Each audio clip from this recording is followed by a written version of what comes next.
ओम नमः शिवाय। हर हर महादेव। श्री शिवाय नमस्तुभ्यम। 33 कोटि देवता में केवल एक शिव जिनको ताने भी दिए, अपशब्द भी कहे, गाली भी दी, आड़ा टेढ़ा भी कहा, फिर भी पार्वती जी ने कहा शंकर जी से तुम्हारे लिए जहर का कटोरा भेज दिया। शिव जी कहते हैं पी लूंगा, कोई दिक्कत वाला बात नहीं है।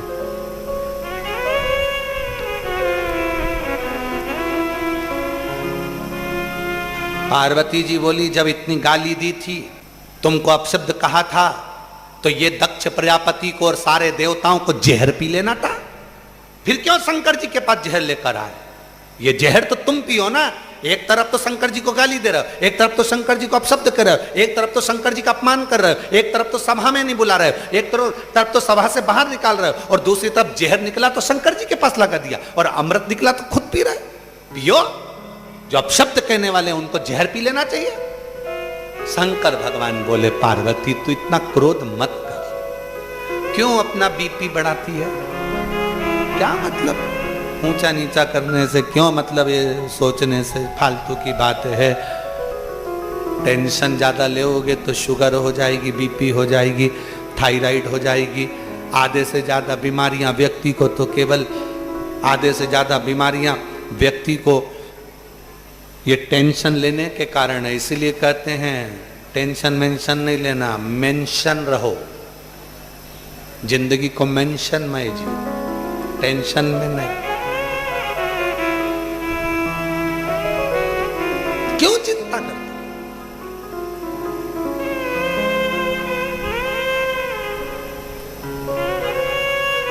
पार्वती जी ने शिव जी से कहा सबसे ज्यादा लोग तुम्हारा अपमान करते हैं। पार्वती जी से शंकर भगवान ने कहा इसीलिए तो मुझे देव अधिदेव महादेव कहते हैं।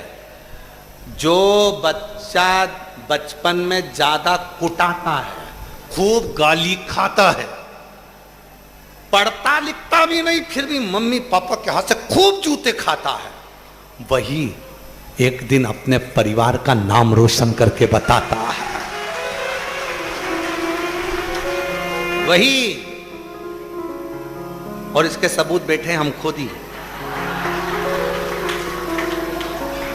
नहीं तुम्हारी माता जी से एकांत में रोक के पूछ लेना हो। बड़े भैया के लिए माता पिता कहे कि ये खूब पढ़ेगा, अच्छा नाम कमाएगा, बहनों के लिए कहा खूब पढ़ेगा, नाम कमाएगा, छोटे के लिए कहा खूब पढ़ेगा, नाम कमाएगा, और हमारे लिए तो कहा ये तो ढोर है, ये तो गाय भैंस चराएगा।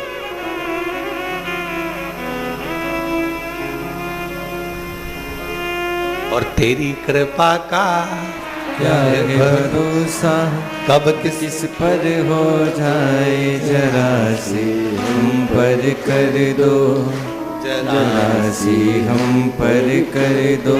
महाराज कई बच्चे ऐसे हैं आपके नगर में, आपके मोहल्ले में, आपकी कॉलोनी में, आपकी सोसाइटी में, आपको लगता ही नहीं होगा ये क्या कह रहे हो, उसने इतना नाम कमा लिया, क्या बोल रहे हो?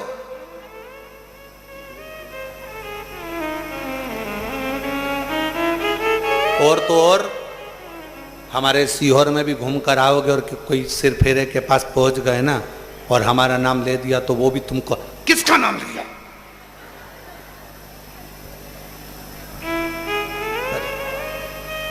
तेरी कृपा का भरोसा, कब किस पर हो जाए। जो ज्यादा घर में 4 बहुएं हैं, 4 बहुएं हैं, बहुत अच्छी हैं, सब अच्छी है, उसमें से एक बहू सास को नहीं भाती है, अच्छी नहीं लगती है, याद रखना मरने से पहले उसी से पाला पड़ेगा, उसी से पाला पड़ेगा, वही संभाल लेगी, वही साथ लेगी, दौड़ेगी, लेके भागेगी। इसलिए निवेदन है क्या किसको रोइए, चादर तान के सोइए। किसी के लिए शिव जी को अपशब्द कहा, शंकर भगवान को ताने दिए, शंकर भगवान को आड़ा टेढ़ा कहा, विष किसने पिया? शिव जी ने। अमृत तो सब पीने वाले थे, विष का पिटारा किसके माथे पर आएगा? शंकर भगवान। अब जब तुमने अमृत पिया है तो तुम इतना इतना बोल रहे हो तो पी लो, एक एक घुट पी लो। सारे देवता, पार्वती जी तो कहने में पीछे नहीं हटती। पार्वती जी, जिनका पति बहुत भोला होता है ना, उनकी पत्नी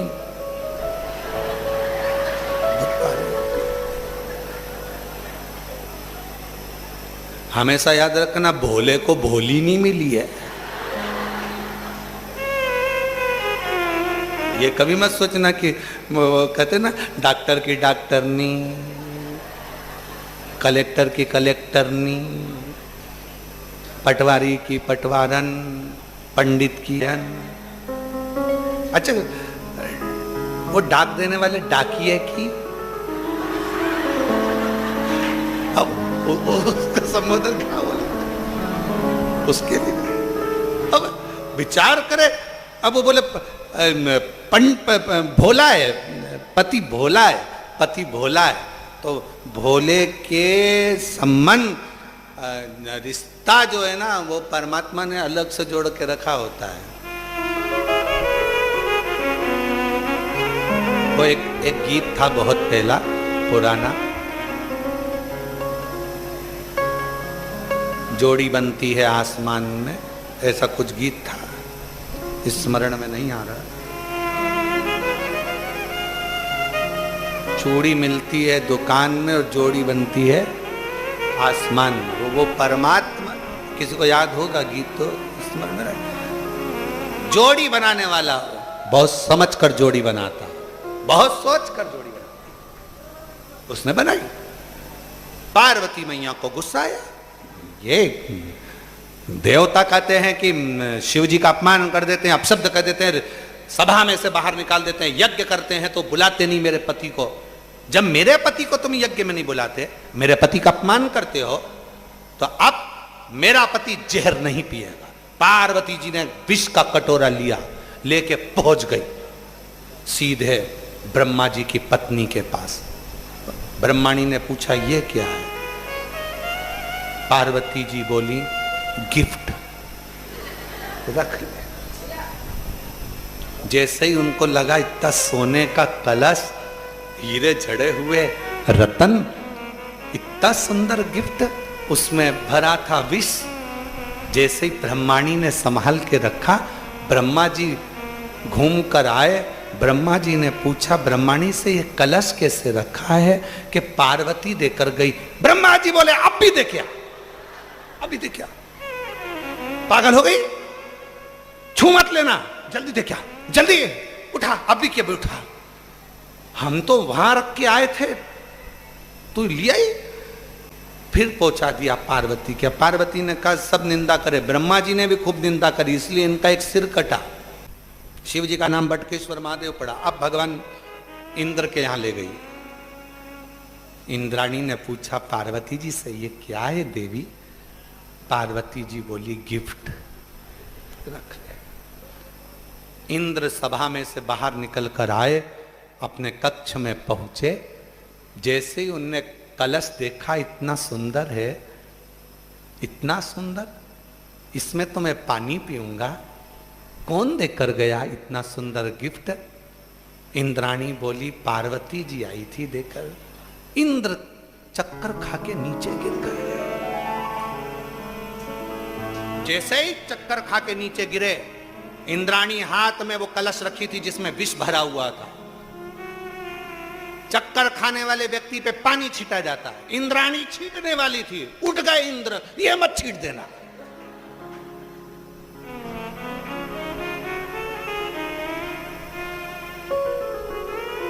ये मत छीटना, बाहर करो। देखिए जल्दी से, फिर ले गई। अब की बार लक्ष्मी जी के यहां पहुंच गई। लक्ष्मी जी ने पूछा ये क्या है? पार्वती जी ने कहा तुम भी समुद्र में से निकली हो, ये भी समुद्र में से निकला है। सब देवताओं ने हमारे घर पर दे दिया था, थोड़ा ज्यादा दिख रहा था, तो जब हमारे यहाँ पर बैंगन ज्यादा आ जाते हैं, अभी भाई हमारा एक तरबूज दे के चले गया इतने सारे, तो क्या करो? हमने कहा सबको बांट दो। जब बैंगन ज़्यादा आ जाए, लौकी ज़्यादा आ जाए, आलू ज़्यादा आ जाए, भुट्टे ज़्यादा आ जाए, मूंगफली ज़्यादा आ जाए, तो अड़ोसन पड़ोसन क्या दिया जाता है।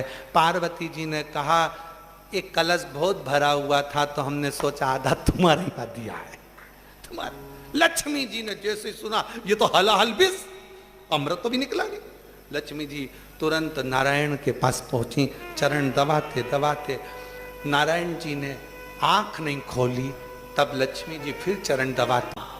किसी देवता की सामर्थ्यता नहीं है कि कोई पी ले। मां, विष केवल एक शिव ही पी सकते हैं। क्यों? जो अपमान सहने की सामर्थ्यता रखता हो वो जगत का सारा विष पी सकता है, सारा विष पी सकता है। सब कुछ। जाओ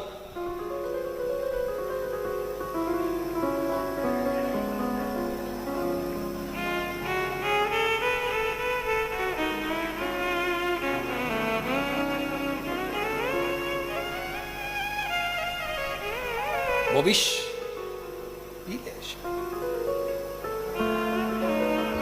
और विष शंकर भगवान पीते, पेट के अंदर वो विष चले जाता। पेट में शंकर भगवान के पूरी सृष्टि थी, सब मर जाते। तो पार्वती जी कंठ में बैठ गईं, विष को वहीं रोक लिया और भगवान शंकर नीलकंठधारी बन गए। शिव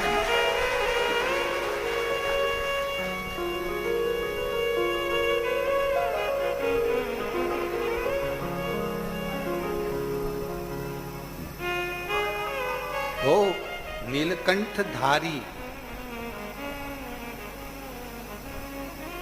वो कहते हैं ना डमरू वाले से मिलना बड़ा जरूरी, काशी वाले से मिलना बड़ा जरूरी, मिलना बड़ा जरूरी। हाँ मिलना बड़ा जरूरी, मिलना बड़ा जरूरी, ओ मिलना बड़ा जरूरी, काशी वाले से मिलना बड़ा जरूरी, ओ सीहोर वाले से मिलना बड़ा जरूरी, डमरू वाले से मिलना बड़ा जरूरी, सीहोर मिलना बड़ा जरूरी, ओ मिलना बड़ा जरूरी, मिलना बड़ा जरूरी, ओ मिलना बड़ा जरूरी, ओ काशी वाले से मिलना बड़ा जरूरी, ओ काशी वाले से मिलना बड़ा जरूरी, ओ डमरू वाले से मिलना बड़ा जरूरी, ओ डमरू वाले से मिलना बड़ा जरूरी, ओ सीहोर वाले से मिलना बड़ा जरूरी, ओ सीहोर होने वाले से मिलना बड़ा जरूरी। शंभो।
काशी वाले से मिलना बड़ा जरूरी। अपने स्थान पर बैठकर भगवान से अपने दिल की बात कहिए।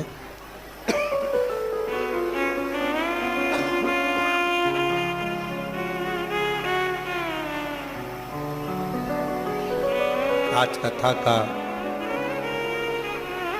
विराम दिवस है। दिल से प्रार्थना करो, विनय करो, निवेदन करो, विनती करिए, बाबा को अपने मन का भाव कहिए। जहां जहां आप लोगों को जगह मिल जाए वहां बैठ जाओ। इतनी दूर से आप लोग आए हैं, बाबा से विनय करें, निवेदन करें, प्रार्थना करें। सभी लोग साथ में बोलें और जल्दी जल्दी नहीं, आराम से, एकदम जल्दी जल्दी बोल दो, सिर का पिंडा छूटे, ऐसा काम नहीं। बहुत प्यार की जब बातें होती हैं ना, प्रेम की जब बात होती है तो उसको जरा प्रेम से कहना पड़ता।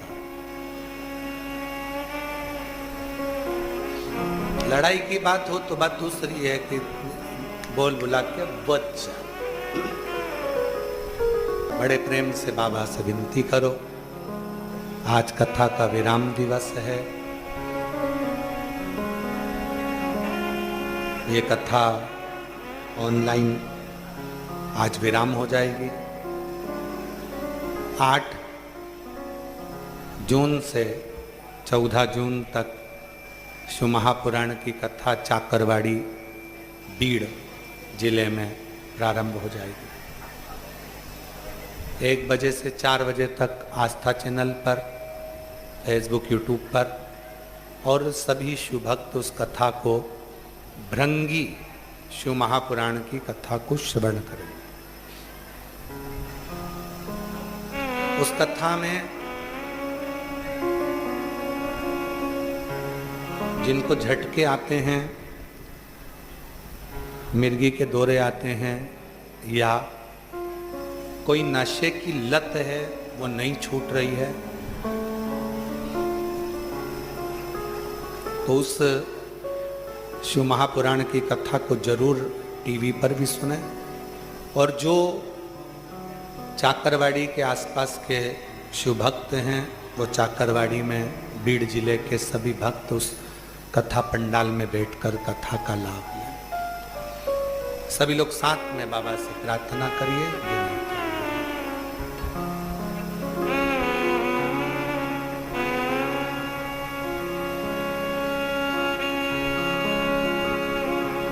श्री शिवाय नमस्तुभ्यं। श्री शिवाय नमस्तुभ्यं। श्री शिवाय नमस्तुभ्यं। श्री शिवाय नमस्तुभ्यं।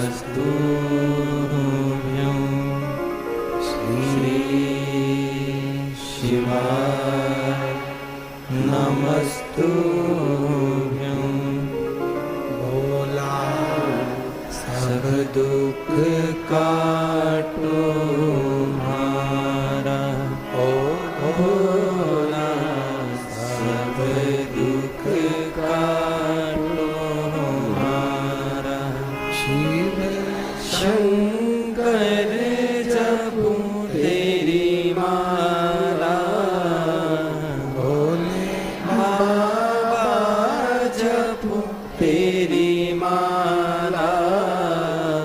भोला सब दुख काटो माला, ओ भोला सब दुख काटो माला। वेश है मंगल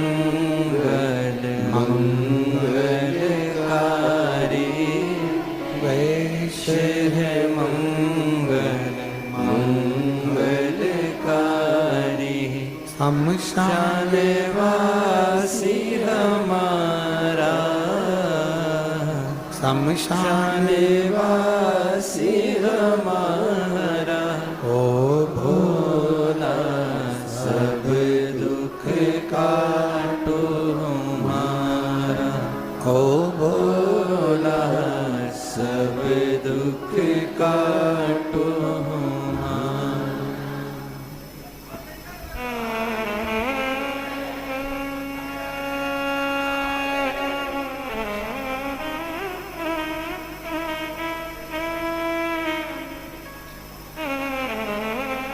बाबा देवाधिदेव महादेव भगवान शिव ओगड़दानी त्रिकालदर्शी कैलाशी विनाशी शंकर जी की कथा कह रही है। दो तली ने तुमरुका जी से शिव कृपा के 4 प्रकार सुने।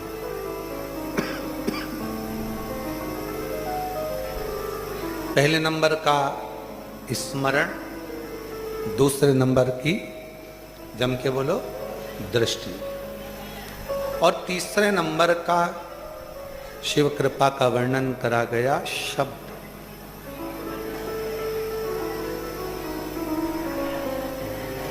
तुमरुका जी कहते हैं दो तली से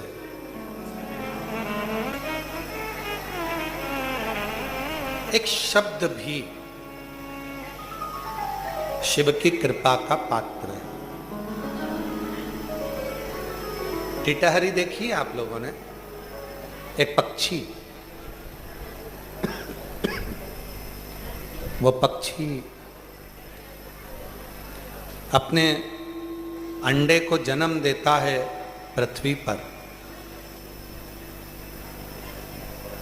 अंडे को जन्म देकर वो टिटहरी पक्षी चला जाता है, फिर उस अंडे के पास कभी नहीं आता।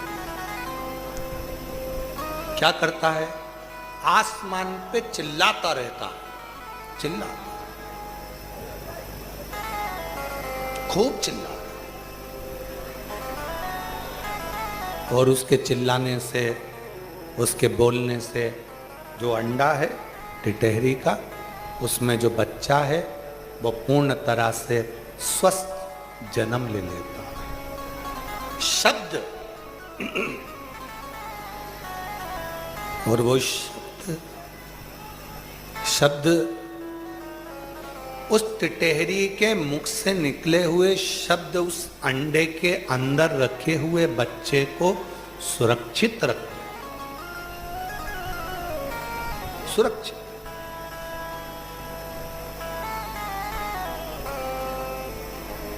उसी तरह तुमरुका जी कहते हैं दो तली से जब कहीं पर भी बैठकर कोई शिव भक्त श्री शिवाय नमस्तुभ्यम को कहता है, या पंचाक्षर मंत्र नमः शिवाय, षडाक्षर मंत्र ओम नमः शिवाय का उच्चारण करता है, शब्द का उच्चारण होता है, तो शिव की कृपा उस भक्त पर अपने आप होना प्रारंभ हो जाती है। इसलिए श्री शिवाय नमस्तुभ्यं, श्री शिवाय नमस्तुभ्यं, श्री शिवाय नमस्तुभ्यं, श्री शिवाय नमस्तुभ्यं, श्री शिवाय नमस्तुभ्यं, श्री शिवाय नमस्तुभ्यं। कहीं पर भी बैठकर उसका उच्चारण किया जाए, कहीं पर भी बैठकर उसे पुकारा जाए, वो शिव की करुणा, कृपा, दया उस पर होती जरूर। एक पत्र है, अच्छा है, देखिए।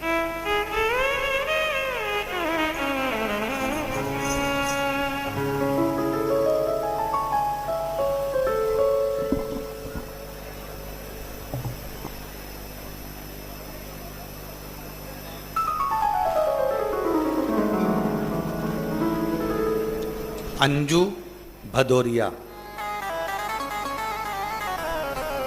भोपाल की रहने वाली हूँ। कहीं बैठी हों तो हाथ हिला सकती हैं, और अगर बैठी हों तो पीछे से आकर बेलपत्र ले सकती हैं। अंजू भदौरिया भोपाल की रहने वाली हूँ। आपकी कथा पहले जब आप इस हॉल में करते थे तब से जुड़ी हूँ, सुनती आ रही हूँ। आज कल्लू जी महाराज की कृपा से, शिव जी की कृपा से पत्र लिख रही हूँ, धन्यवाद कर रही हूँ। गुरुदेव, जिस व्यासपीठ पर बैठकर आप कथा कर रहे हैं, ये वो व्यासपीठ है जो सिद्ध हो चुकी है। इसके सामने जो मांगा जाता है बाबा वो देता जरूर है। गुरुदेव, एक कामना लेकर मैं इस व्यासपीठ के सामने 7 दिन पहले आई थी। मेरे बेटे के पेट में दर्द हुआ और उसका इलाज चालू हुआ। इलाज चला तो बाद में पता चला कि उसकी आंतों में छाला है, उसका ऑपरेशन होगा। हमने ऑपरेशन कराया और छाले की जांच हुई तो पता चला कि वो ट्यूमर है और ऐसी बीमारी उसके शरीर में लग चुकी है। अब करें तो करें क्या? बड़ी निराश हो गई।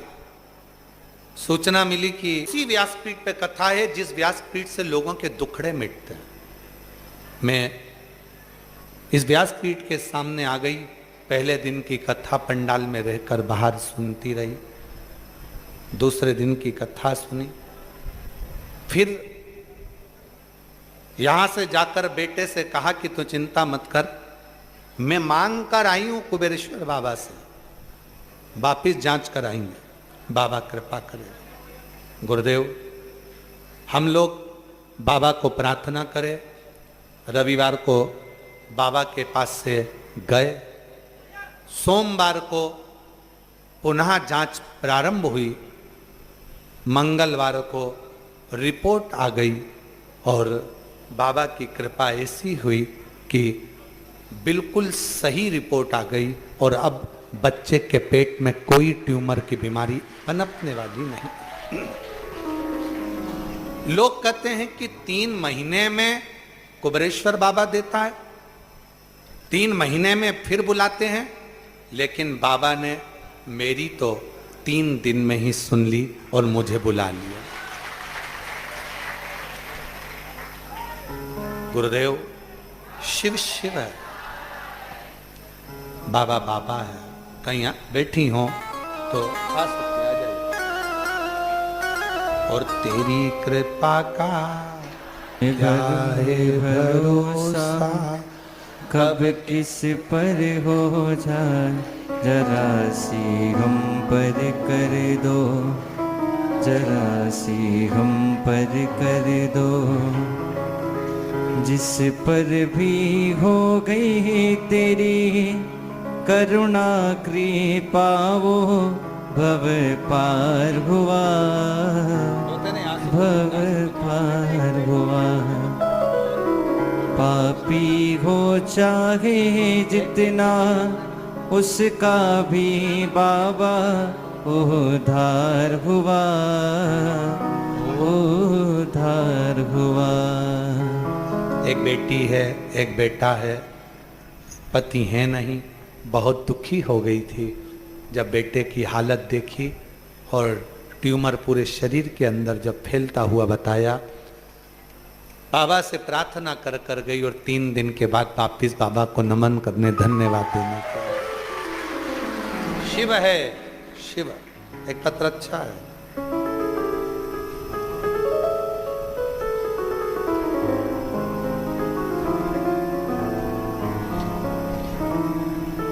गुरुजी,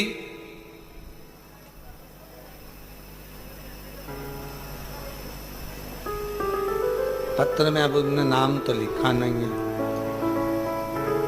2 साल पहले कुबेरेश्वर धाम आई थी, किराए के मकान में रहती थी, धंधा पानी भी कुछ नहीं था।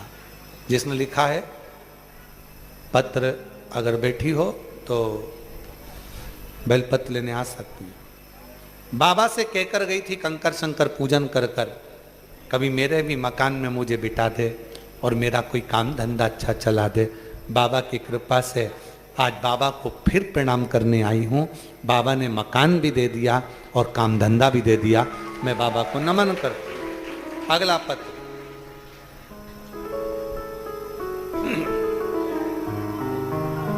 गुरुदेव सुमन गोड़, मोबाइल नंबर ये है। आपके चरण प्रणाम करती हूँ। आज आप मेरा पत्र अवश्य पढ़ें। पढ़ लिया। गुरुजी, आप कहते हो कि बाबा कथा के आखिरी दिन जो मांगा जाता है वो देता है, और बिल्कुल सत्य है गुरुदेव। आज मेरे बाबा ने, मैं 7 दिन से जो मांग रही थी, आज मेरे बाबा ने इसी कथा में मुझे दे दिया। मेरी बेटी का जॉब लग गया। मैं बाबा को प्रणाम करती हूँ, नमन करती हूँ। सुमन गौड़ दिल्ली से आई हैं, जिनका मोबाइल नंबर ये है। एक पत्र और अच्छा है, आप ही आ जाइए। और तेरी कृपा का क्या है भरोसा, कब किस पर हो जाए, जरा से हम पर कर दो। श्री शिवाय नमस्ते। बाबा की कृपा से बेटी का जॉब लगा है। एक बार जोरदार ताली बजाएं। शिव कृपा से दोनों पति पत्नी।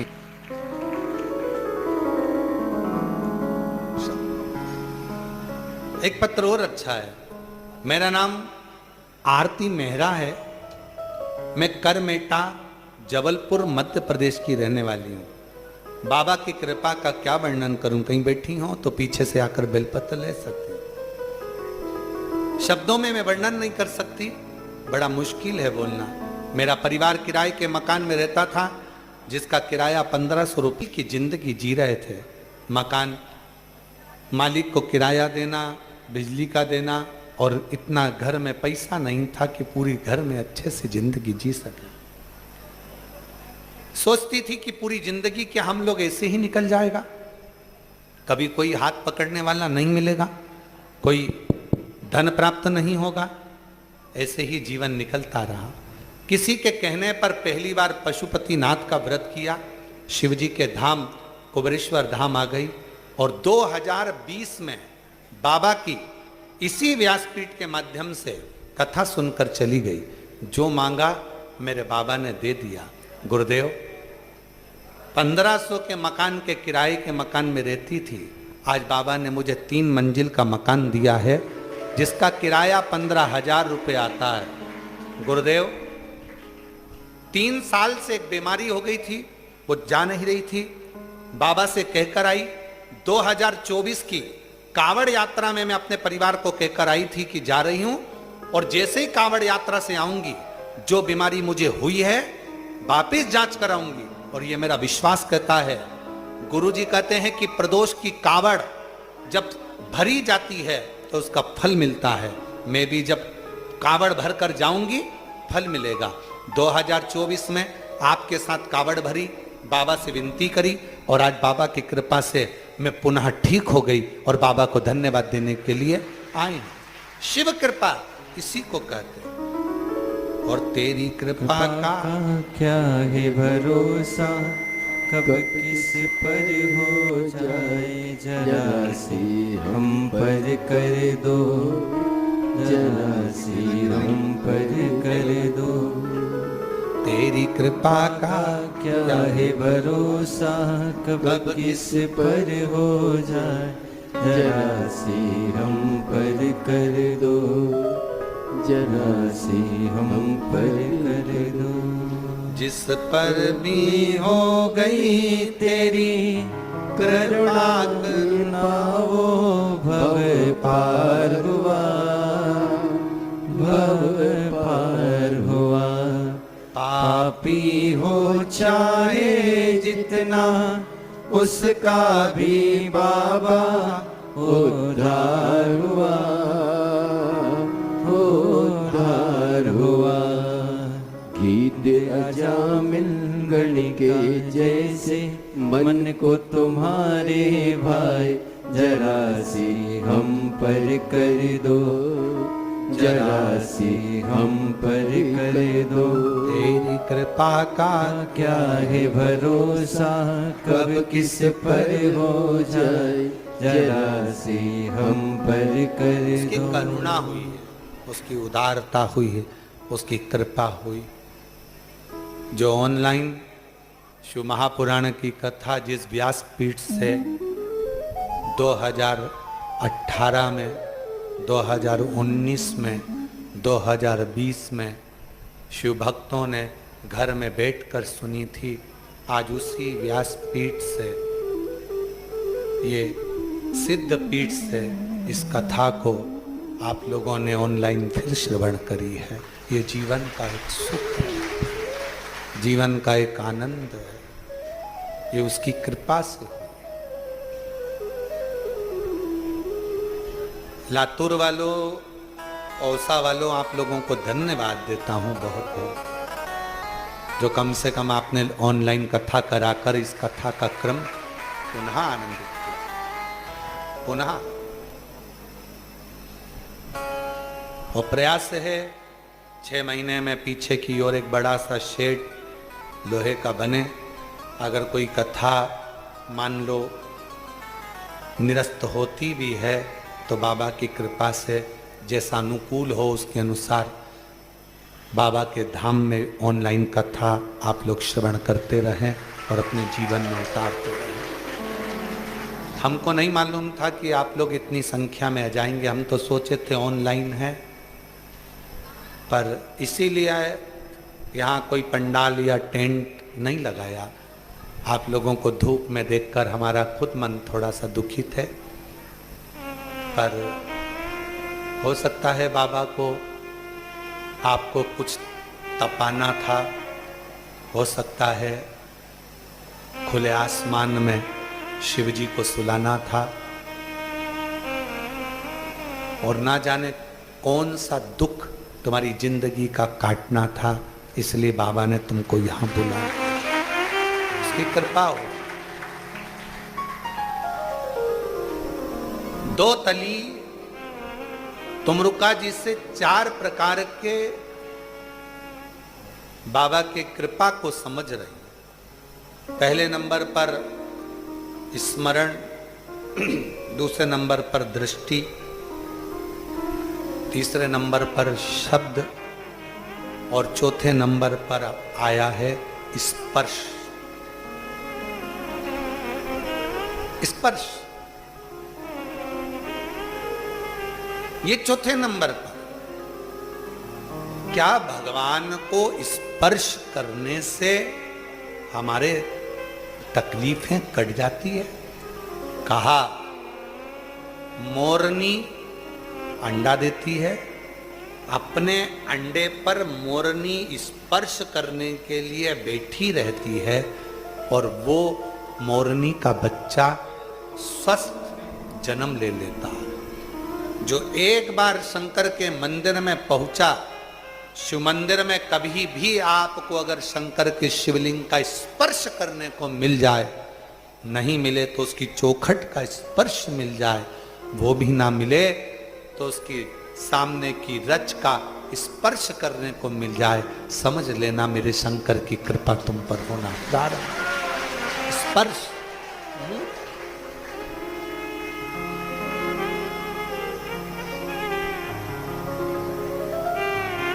एक शिव का स्पर्श।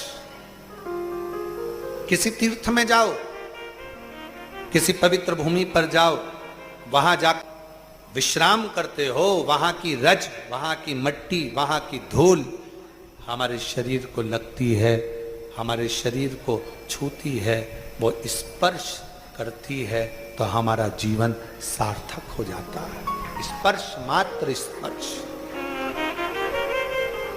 मात्र स्पर्श।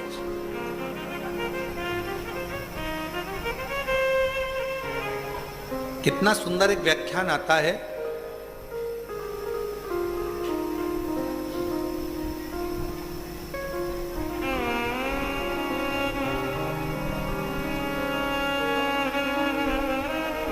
एक मुकुंद नामक का ब्राह्मण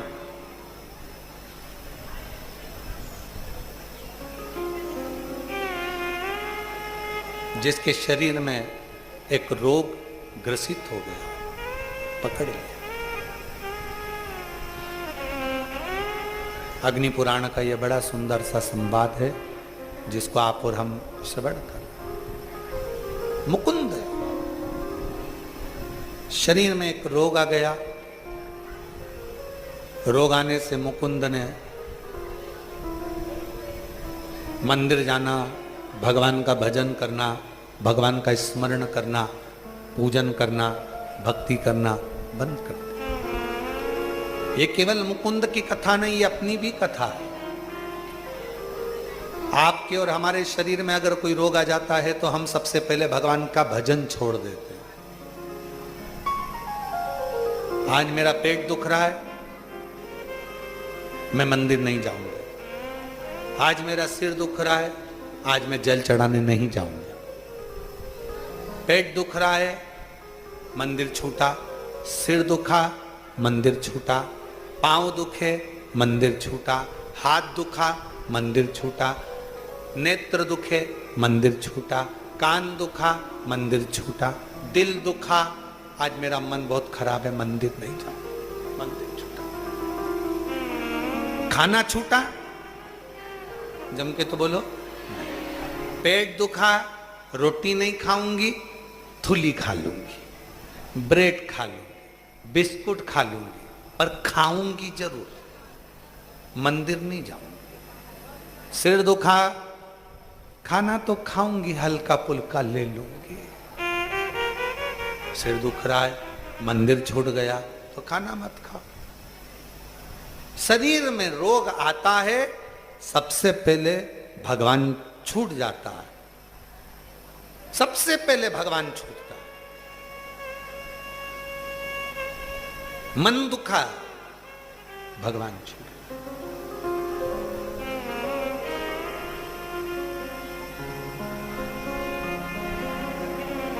शिव पुराण कहती है मुकुंद केरी मंदिर छूट गया, शिवालय छूट गया, देवालय छूट गया। बड़ा दुखी रहता। अब मुकुंद खुद जब रिश्तेदार आते मिलने के लिए कि मुकुंद तुम्हारी तो स्वास्थ्य ठीक नहीं है, तुम इतना भजन पूजन कीर्तन स्मरण करते हो, उसके बाद भी तुम्हारा शरीर ठीक नहीं है। मुकुंद की आंखों से जल बहता और भगवान को ही अपशब्द कर देता। भगवान होता है जब कोई बीमारी व्यक्ति को घेर लेती है, पूजन करने वाला व्यक्ति, मंदिर जाने वाला व्यक्ति, स्मरण करने वाला व्यक्ति, नाम जाप करने वाला व्यक्ति, भगवान का भजन करने वाला व्यक्ति जब बार बार तकलीफ भोगता है तो भगवान से विश्वास उठ जाता है। अब मैं नहीं जाऊंगा, अब मेरे को वहां जाना ही नहीं है। अब उसकी निंदा करना चालू कर देगा, फिर धीरे धीरे वहां जाना बंद कर देगा, निंदा करना प्रारंभ कर देगा। वहां तो मैं जाऊंगा ही नहीं, भगवान सुनता ही नहीं, भगवान तो ऐसा हो गया, भगवान तो वैसा हो गया, मुझे कोई मतलब नहीं, सब व्यर्थ की बातें हैं, सब ढोंग ढकोसला है। कब करता है? पहले तो भगवान को मानता था, पहले तो भगवान का भजन करता था, पहले तो भगवान की स्तुति करता था, पहले तो खूब पूछता था। बंद कर दिया। क्यों? क्योंकि उसके मन की नहीं भजता था। उसके बाद भी शरीर में रोग आ गया, तकलीफ आ गई। भगवान का दोष नहीं है, तकलीफ आ रही है, यह हमारे प्रारब्ध का, हमारे कर्म का दोष है। वो तो तुम गुरु की शरण में हो, परमात्मा की शरण में हो, भगवान की शरण में हो, जाते रहो। ना जाने कितने और धक्के खाने लिखे थे, पर भगवान की शरण में रहोगे तो बड़ा सा बड़ा खड्डा भी धीरे से निकल जाए। बस में सफर करा है तुम लोगों ने? जम के बोलो जरा। दच का पीछे ज्यादा लगता है कि आगे ज्यादा लगता है? पीछे, क्योंकि ड्राइवर की सीट से जितने दूर रहोगे उतने दच के सहना पड़ेंगे। ड्राइवर की सीट के पीछे रहोगे, दचके कम लगेंगे। उसी तरह गुरु से और भगवान से जुड़कर चलोगे, संसार में बहुत दचके हैं, लगने नहीं देगा।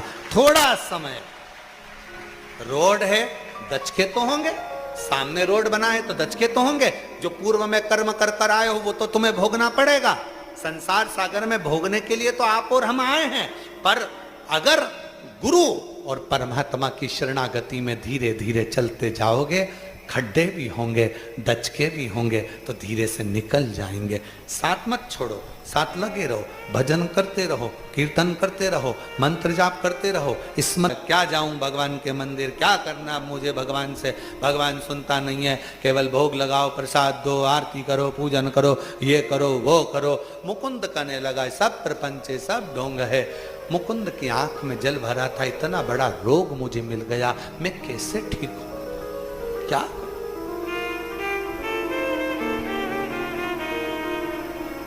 अच्छा एक बात बताओ, अच्छे से अच्छे डॉक्टर को दिखाओ, आखिरी में डॉक्टर के मुंह पर भी एक शब्द होता है, मैंने सब कुछ कर लिया, जितनी कैपेसिटी थी उतना कर दिया, अब उसके हाथ में। मतलब डॉक्टर भी जानता है कि एक शंकर ऊपर बैठा, वो कुछ कर सकता,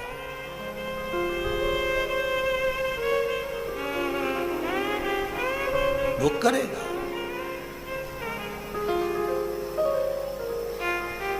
क्यों विचार? एक किसी की एक बात याद आ रही है, बड़ी सुंदर बात है। फ्लाइट में सफर कर रहे थे सब, बहुत तेज हवा चलने लगी, फ्लाइट डोलने लगी।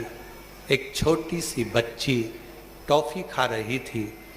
किसी ने उस बच्ची से जाकर पूछा, तुम्हें डर नहीं लग रहा, ये फ्लाइट गिरने वाली है, तुम्हें डर नहीं?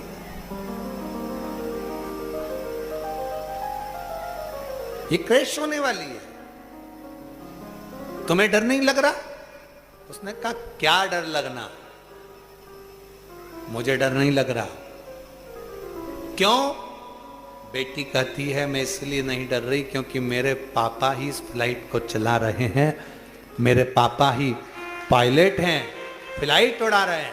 मुझे विश्वास है, मेरे पापा को यह मालूम है कि मेरी बेटी पीछे बैठी है, ये फ्लाइट गिर नहीं सकती क्योंकि मेरा शंकर बैठा है। जिस दिन आपने अपनी जिंदगी में यह बात को बिठा लिया, थोड़े दचके हैं, निकलेंगे, थोड़ा समय बेकार चल रहा है, होगा, समय है, कटेगा, धीरे धीरे कटेगा। समय बेकार आता है जब पहिया कीचड़ में फंस जाता है, तो धीरे धीरे धूप आने का इंतजार करो, कीचड़ सूखेगा, गाड़ी निकलेगी। दिल्ली में कथा थी, इतना पानी गिर गया, आस्था वालों की खुद की गाड़ी फंस गई।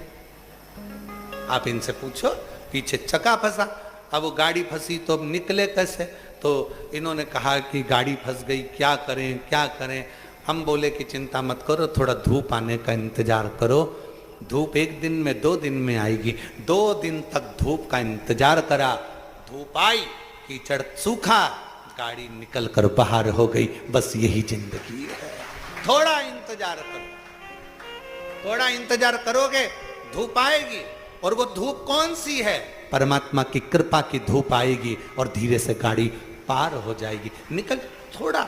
अब उसमें क्या कहोगे, अब नहीं जाऊंगा, अब तो मुझे जाना ही नहीं, भगवान मेरा सुनता ही नहीं, भगवान मेरी बात मानता ही नहीं है, क्या करूंगी जाके, क्या करूंगा जाके, मैं तो जाना ही नहीं है, मुझे तो प्रणाम ही नहीं करना, मुझे तो यही नहीं करना। अरे ये कभी मत बोलो कि नहीं आऊंगा, ये बोलो रोज आऊंगा, तुझे दिखाने के लिए आऊंगा। इतनी दुखी होकर भी 50 रुपए खर्च कर कर आती हूं तेरे चक्कर में। 60 रुपए का टिकट लो, सीहोर तक आऊं, 30 रुपए ऑटो वाले के दूं, स्टेशन से सीहोर कोबरेश्वर धाम तक 30 रुपए, 30 रुपए ऑटो वाले के दूं प्रत्येक यात्री, और फिर मैं तेरे धाम जाऊं। मेरे तो 70-80 रुपए खर्च हो जाते हैं। मैं जान करके तुझे चिढ़ाने के लिए आती हूं, कभी तो सुनेगा। अच्छा एक बात सुनो, तुमने किसी को पैसे दे दिए, वो तुम्हें वापस नहीं लौटा रहा, क्या करोगे? छोड़ दोगे? अरे बोलो तो जम के नहीं, जाते रहोगे। ओ कल्लूमल जी, ओ कल्लूमल जी, पैसे? कल्लूमल का दूंगा। अब तुम बार बार जाओगे ना तो कल्लूमल विचार करेगा पीछे से खसक जाऊं, उधर से खसकेगा, फिर रोड पे मिल गया, फिर जैसे ही देखा उसको याद आया पैसे देना है यार, इसके पैसे देना है, बार बार मिलता है, देना है। तुम भी बार बार आते रहो, उसको याद आएगा, दे दूं नहीं तो सारी दुनिया में ढोंडी पीटती रह जाएगी, देना yes! महाराज महादेव नमन चरणों में स्वीकार कीजिए, सबका किया है मेरा भी उद्धार कीजिए, उद्धार कीजिए। हे त्रिपुंडधारी, हे त्रिशूलधारी, हे त्रिपुंडधारी, हे त्रिशूलधारी। चरणों में तेरे बाबा जी पावन है चारों धाम, तेरी देव करते वंदना, पूजे है सीताराम। चरणों में तेरे बाबा जी पावन है चारों धाम, तेरी देव करते वंदना, पूजे सीताराम। हो जाए पूरी कामना, हो जाए पूरी कामना, उपकार कीजिए, सबका किया है मेरा भी उद्धार कीजिए, उद्धार कीजिए। हे त्रिपुंडधारी, हे त्रिशूलधारी, हे त्रिपुंडधारी, हे त्रिशूलधारी। आप कहो